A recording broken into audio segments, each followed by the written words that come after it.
Hoje nós vamos encerrar o capítulo 6 de João, mas eu quero ler a partir do verso 48, nós lemos semana passada, mas é oportuno a gente entender essa discussão que Jesus vai ter com seus discípulos, é oportuno que nós então voltemos aqui a partir do versículo 48.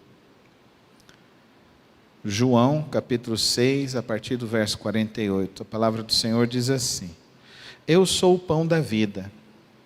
Os seus antepassados comeram maná no deserto, mas morreram. Todavia, aqui está o pão que desceu do céu, para que não morra quem dele comer. Eu sou o pão vivo que desceu do céu. Se alguém comer deste pão, viverá para sempre. Este pão é a minha carne, que eu darei pela vida do mundo. Então os judeus começaram a discutir exaltadamente entre si: como pode este homem nos oferecer a sua carne para comermos? Jesus lhes disse: eu lhes digo a verdade, se vocês não comerem a carne do Filho do Homem e não beberem o seu sangue, não terão vida em si mesmos. Todo aquele que come a minha carne e bebe o meu sangue tem a vida eterna, e eu o ressuscitarei no último dia. Pois a minha carne é verdadeira comida, e o meu sangue é verdadeira bebida. Todo aquele que come a minha carne e bebe o meu sangue permanece em mim e eu nele. Da mesma forma como o Pai que me enviou, e eu vivo por causa do Pai, assim aquele que se alimenta de mim viverá por minha causa. Este é o pão que desceu dos céus. Os antepassados de vocês comeram maná e morreram, mas aquele que se alimenta deste pão viverá para sempre. Ele disse isso quando ensinava na sinagoga de Cafarnaum. Ao ouvirem isso, muitos dos seus discípulos disseram: dura é essa palavra, quem pode suportá-la? Sabendo em seu íntimo que os seus discípulos estavam se queixando do que ouviram, Jesus lhes disse: isso os escandaliza? O que acontecerá se vocês virem o Filho do Homem subir para onde estava antes? O Espírito dá vida, a carne não produz nada que se aproveite. As palavras que eu lhes disse são espírito e vida. Contudo, há alguns de vocês que não creem, pois Jesus sabia desde o princípio quais deles não criam e quem o iria trair, e prosseguiu: é por isso que eu lhes disse que ninguém pode vir a mim, a não ser que isto lhe seja dado pelo Pai. Daquela hora em diante, muitos de seus discípulos voltaram atrás e deixaram de segui-lo. Jesus perguntou aos 12: vocês também não querem ir? Simão Pedro lhe respondeu: Senhor, para quem iremos? Tu tens a palavra de vida eterna. Nós cremos e sabemos que és o Santo de Deus. Então Jesus respondeu: não fui eu que os escolhi, os 12? Todavia um de vocês é um diabo. Ele se referia a Judas, filho de Simão Iscariotes, que embora fosse um dos 12, mais tarde haveria de traí-lo. Senhor, rogo a Ti nesta noite, que o Teu Santo Espírito nos leve a compreender Tua palavra, Tua vontade, o Teu querer. Que o Senhor tire de nós, ó Deus, aquelas coisas que nos impedem de compreender a Tua vontade, viver a Tua vontade. Nesta hora, Deus, eu rogo que o Senhor nos dê capacidade intelectual, emocional e espiritual para refletir sobre a Tua palavra, em nome de Jesus. Amém. Esse texto é um dos textos que cria-se uma enorme confusão na celebração da ceia do Senhor. Para algumas pessoas, a ceia do Senhor é sacramento, são um dos sacramentos, no sentido de ser um veículo de graça de Deus. Esse é o princípio inicial da palavra sacramento. Os luteranos acreditavam na consubstanciação. Significava que, junto dos elementos da ceia, você estava com o corpo de Cristo mesmo. É uma concepção um pouco diferente do catolicismo, que o catolicismo diz que a hóstia é a carne do Senhor Jesus Cristo. Ela se transforma na carne do Senhor Jesus Cristo. Por isso, então, você não pode mastigar a hóstia. Você precisa colocar na sua boca, esperar ela derreter para descer, para você não mastigar a carne. Alguns evangélicos ainda acreditam sendo sacramento, veículo de graça de Deus. Outros colocam ainda um elemento místico no momento da ceia, a tal ponto de que, se uma criança pegar, isso é sacrilégio. Eu pensava que essa palavra era só católica, mas hoje ela é muito usada no meio evangélico. Muitos evangélicos acham, então, que a ceia ela se transforma em corpo de Cristo. Eu não consigo entender essa mentalidade, mas muitos falam isso. Conversando com um pastor, amigo meu, ele falando assim, que eles sempre pegam as sobras da ceia e enterram. Tem que enterrar, porque senão é sacrilégio. Eu falei, mas você não é evangélico? Você não é protestante? Ele falou, não, mas nós temos que refletir sobre isso. A discussão aqui é justamente sobre isso. Os judeus não entenderam a mensagem. E até os discípulos também não estavam entendendo. Que negócio é esse? A gente tem que comer a carne dele para ter vida eterna? Que negócio é esse que ele está falando? Os nossos antepassados comeram o maná que Deus deu, e agora ele está falando que ele é o maná que Deus deu. Então, se nós pegarmos desde lá no início, nós vemos sempre que João usa figuras de linguagem, simbolismos, para explicitar a verdade de Cristo. E essa é uma compreensão que eu e você precisamos ter sobre a ceia do Senhor. Algumas coisas nós precisamos entender. O primeiro momento que eu gostaria de refletir aqui nesta noite é essa afirmação de Jesus: eu sou o pão da vida. Eu sou aquele que sustenta toda a vida humana. Nós precisamos entender isso. Antes mesmo que tudo viesse a existir, Cristo sustentou pela própria vida a vida humana, a existência de tudo que haveria de vir. Por isso, quando ele fala, eu sou o pão da vida, não é simplesmente um alimento feito de farinha de trigo, que foi aquecida num forno. Não, ele está indo num âmago muito mais profundo. Ele está indo numa afirmação muito mais profunda. Ele está indo num arrazoado em que nos leva a entender que a sustentação de toda a vida humana está nele, em Cristo Jesus. Por isso, quando ele afirma, eu sou o pão da vida, nós não podemos simplesmente olhar para o pãozinho da ceia e falar, esse aqui é Jesus. Não minimize quem é Cristo, mas pelo contrário, expanda sua mente para entender o que ele está dizendo. Ele é quem sustenta a vida. Quando ele fala que ele é o pão da vida, porque o pão era a base do alimento, de todos eles, dos judeus, dos gentios, de todos eles, essa era a base do alimento. O irmão Heber, os pais dele são missionários entre tribos indígenas aqui no Tocantins. E ele falando para mim que logo quando eles chegaram na tribo, a primeira coisa que as mulheres ensinaram para a mãe dele foi a fazer pão. O pão deles lá era um pão diferente. que eles faziam de uma situação, de mandioca, o pão deles. E quando o pai dele percebeu isso, houve então entendimento de que essa é a base da cadeia alimentar, do sustento da vida. E quando Jesus ele afirma isso, eu sou o pão da vida, ele está dizendo para nós, se você voltar no verso 7, ele diz assim: aquele que crê tem a vida eterna.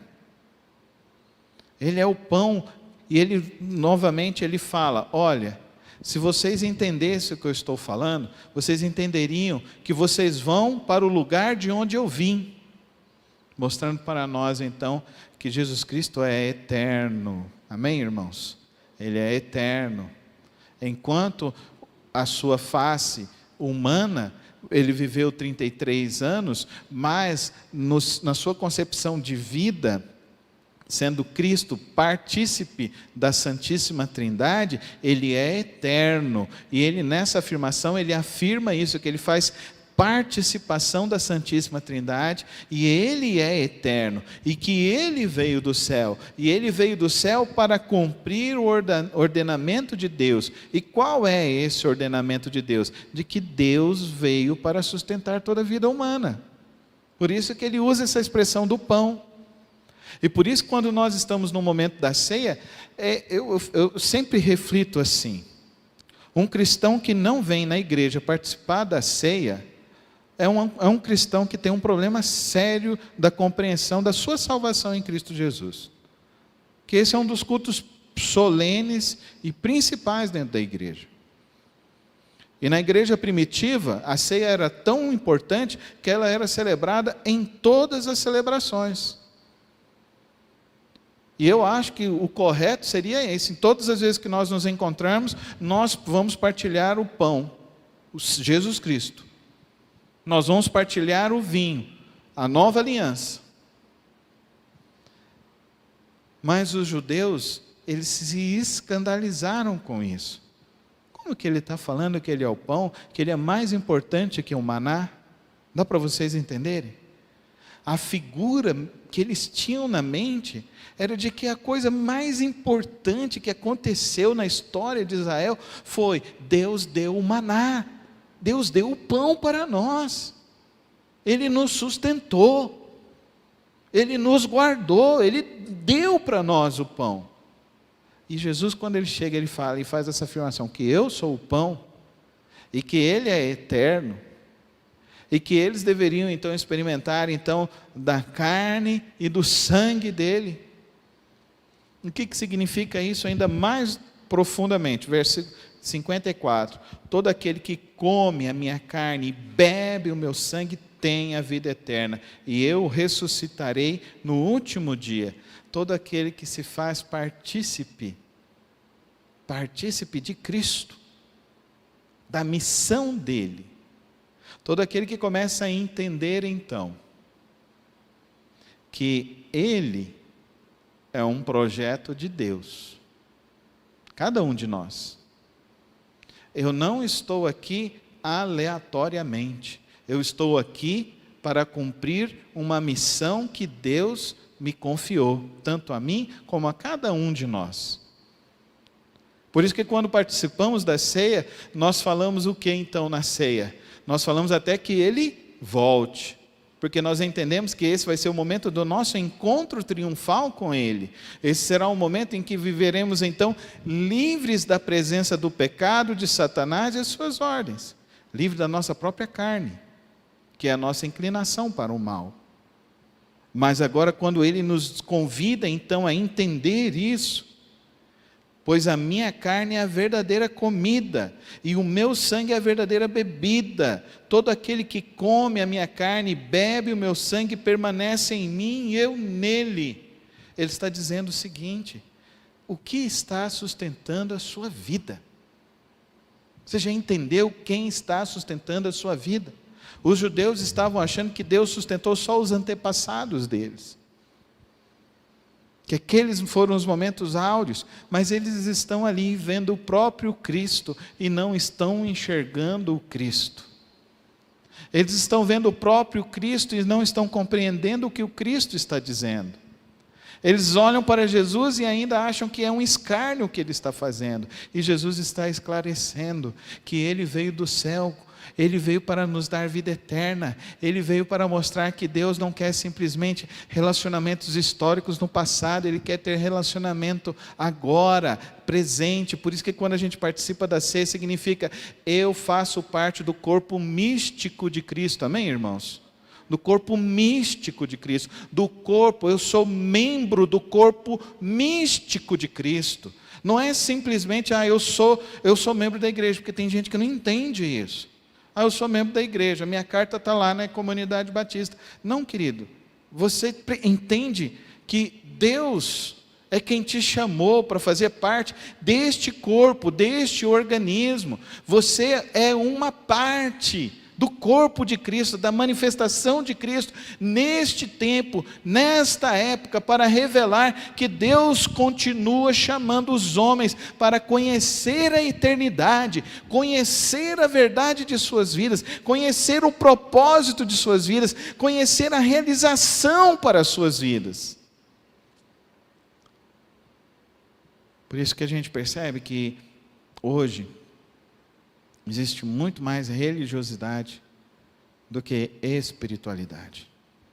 Existe muito mais hoje pessoas que estão muito mais preocupadas com a religiosidade.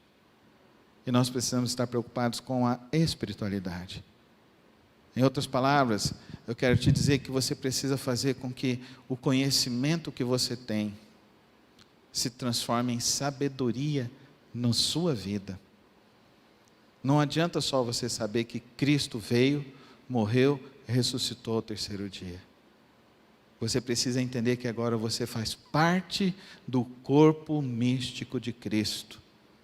Por isso que quando celebramos a ceia, significa que nós estamos dizendo para Deus e para todo o universo que fazemos parte do corpo místico de Cristo. Quais são as implicações disso? As primeiras implicações que nós vemos aqui nesse texto que fala aqui para nós, versículo 57. Da mesma forma como o Pai que vive me enviou, e eu vivo por causa do Pai, assim aquele que se alimenta de mim viverá por minha causa. Você entendeu? O sentido da sua vida agora é Cristo. O propósito da sua vida é Cristo. O sentido da tua vida é Cristo. Não há outro. O Pai enviou, eu estou cumprindo o que o Pai mandou. E agora Ele me enviou a vós, eu convidei vocês, vocês estão aqui no caminho, estão andando junto comigo. Então agora, eu quero que vocês entendam que agora nós somos um. Olha que união. Dá para você entender a união que se tem? Não é só uma mão que se segura na outra. Cristo quer se misturar dentro das nossas entranhas, dentro dos nossos pensamentos, dentro dos nossos sentimentos, dentro do nosso querer. Ele quer governar completamente a nossa história, a nossa vida. Amém, irmãos? Por isso que é importante que nós, quando olhamos para a ceia do Senhor, nós entendamos então que nós aceitamos esse convite de Cristo. Nós aceitamos qual o convite? O convite de fazermos parte do corpo místico de Cristo. Que nós entendemos que agora nós estamos vivendo para fazer a vontade do Pai e do Filho, com o Espírito Santo agindo em nós. Por isso que ele continua esclarecendo isso. E aqueles judeus rejeitaram. Porque aqueles judeus olharam só para o nível do arrazoado, para o nível da razão. E querido irmão, a sua fé tem que ter razão? Sim. Você precisa conhecer a verdade da palavra. Mas essa verdade precisa entrar e gerar novos sentimentos, novas emoções, novas compreensões. Porque os judeus, os sentimentos que eles demonstraram foi de rejeição a Cristo, foi de ódio pelo que ele disse, não aceitaram. Isso é um escândalo. E muitos deles ali, então, deixaram de seguir a Cristo, porque não compreenderam a mensagem que Cristo trouxe para eles. Agora, ele olha para os 12 e diz: e vocês? Vocês vão com eles? Os judeus estavam com Jesus por quê? Vocês se lembram? Por que juntou essa multidão? Porque ele curou um menino, curou um leproso, atravessou, fez a multiplicação dos pães. Ele ficou lá na margem e o pessoal começou a trazer as pessoas que estavam enfermas, e ele estava orando por elas, e eles começaram a seguir. Ele entrou no barco, ele mandou os discípulos entrarem no barco, ele foi na travessia do barco cansado, dormindo, teve a tempestade, ele acalmou a tempestade, chegou do outro lado, a multidão estava lá, e Jesus agora chega na sinagoga, ele começa a anunciar e começa a dizer então o preço do discipulado. O preço do que ele está falando. A graça de Deus é de graça, gratuita. Mas o andar com Deus tem um preço. E qual é esse preço? Ouvir o ensino de Jesus e viver o ensino de Jesus. Amém? Esse é o preço do discipulado. Mas o que acontece hoje em dia? Quantos querem vir a Jesus? A pessoa levanta a mão. Vem para Jesus, Jesus vai resolver os seus problemas, vai resolver todos os seus... Vem aqui, deixa os seus problemas que Jesus vai resolver. Joia, joia, joia. Agora é o seguinte, quando você vai embora, você tem que parar de pecar, tá bom? Você tem que parar de falar mal da vida do outro, tem que parar de roubar, tem que parar de mentir, tem que parar de trair a esposa, tem que parar de trair o marido. Você tem que ser agora um melhor marido, tem que ser um melhor filho, você tem que ser honesto com as suas coisas. Não, mas você não falou que era esse o preço. Você falou, vem que Jesus vai resolver os meus problemas. Então eu fui lá e deixei os meus problemas lá. E agora? Ele resolveu os seus problemas. O seu maior problema era ir para o céu ou ir para o inferno. Ter vida eterna com Deus ou vida eterna sem Deus. Agora ele resolveu os seus problemas. Anda com Cristo Jesus. Só que andar com Cristo Jesus é comer do pão dele. É beber do vinho dele. É viver o que ele viveu. É fazer o que ele fez. Ele fez a vontade do Pai. Todo aquele que come do pão faz a vontade do Pai. Todo aquele que compreende a palavra, então a palavra não fica só na mente, entra no coração. E o preço do discipulado nada mais é do que obediência. Obediência à palavra de Deus. Então, nós celebramos a ceia dizendo que nós entendemos que Cristo morreu na cruz do Calvário pelas nossas vidas. E Ele é o nosso pão da vida. O pão que nos dá a vida. O pão que nos garante a vida.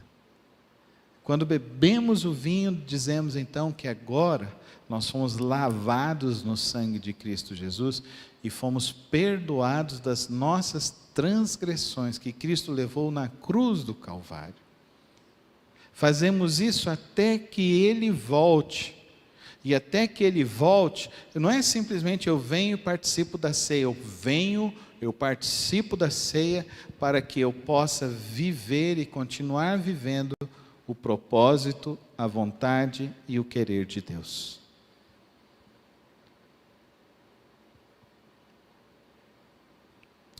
Mas aí, pastor, as coisas se transformam? Não, nada se transforma ali. O que tem que transformar é a sua mente, o seu coração, é isso que tem que transformar. Não, o pão e o vinho transforma, pastor, e fica místico, fica tranquilo, não fica não. Você não está comendo carne de ninguém, não. Jesus nem falou isso. Ele só mostrou para nós, e por isso que é pedagógico o Evangelho de João, ele nos mostrou que ele fez a multiplicação e ele fez que Jesus sustenta a vida humana, amém, irmãos? Ele é o pão vivo, o pão eterno. Ele se fez parte de toda a eternidade, ele voltou para a eternidade. Tudo existe por causa dele, para ele. Ele veio para cumprir o mandamento de Deus, a vontade de Deus, para que a gente possa viver a vontade de Deus. Por isso que o verdadeiro convite de Jesus é ouvir a Cristo e obedecer a Cristo. Esse é o preço do discipulado. Esse é o desafio que Cristo propõe. E na primeira igreja batista do Senhor Jesus Cristo, né, irmão Abreu? Ele e os 12 tinham um caboclo complicado ali. Então, se até com o mestre tinha gente difícil, tinha gente que não aceitou, ainda mais nós, homens e mulheres do século 21, que tem muita gente que se queixa de gente que está na igreja, de gente que...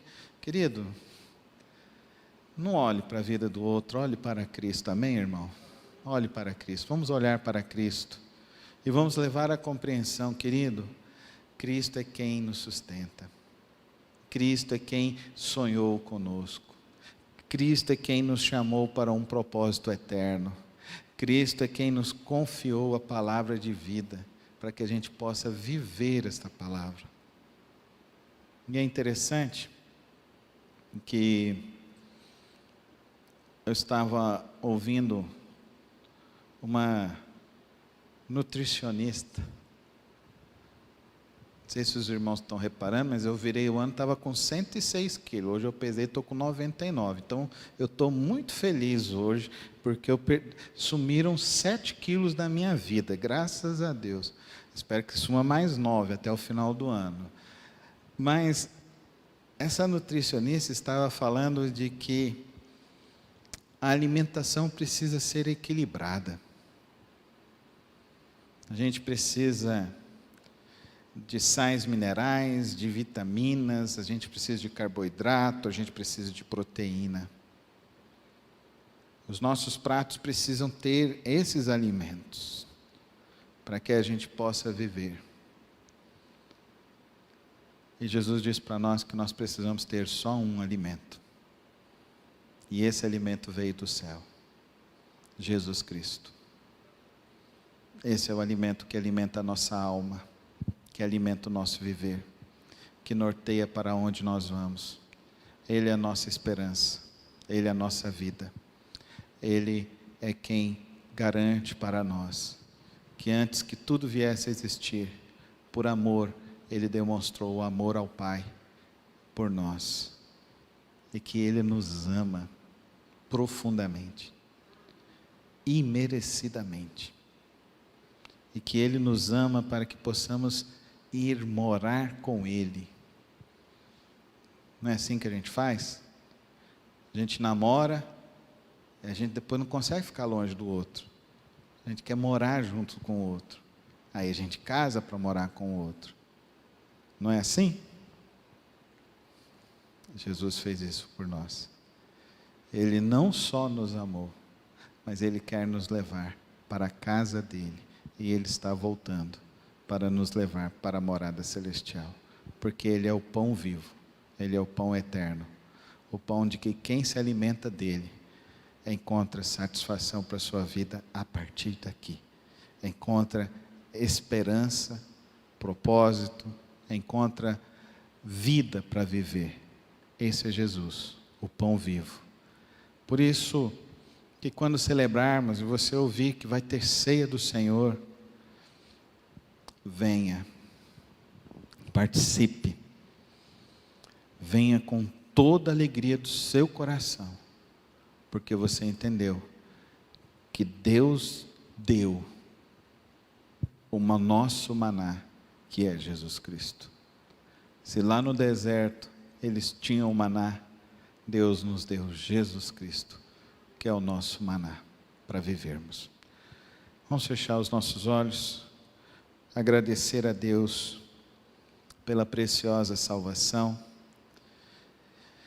Vamos colocar nossas vidas nas mãos dEle e dizer que nós vamos viver a palavra que Ele tem nos dado para viver, que nós vamos cumprir a palavra que Ele tem nos dado. Assume esse compromisso com o Senhor Jesus. Não torne a graça algo barato, mas torne a graça como a tua história de amor com o Pai eterno, com o Filho e com o Espírito Santo. Torna isso a verdadeira história de amor da tua vida e do teu coração, para que todos vejam e digam: ele verdadeiramente, ela verdadeiramente ama a Cristo Jesus. E amar a Cristo Jesus é certeza de que Ele nos ama, é certeza que Ele nos guarda, é certeza de que Ele tem o melhor para as nossas vidas. Receba então o pão vivo, o Senhor Jesus em tua vida, e saia daqui com um compromisso de amá-lo sobre todas as coisas, em todos os lugares, de todas as formas. Santo Deus, eterno Pai,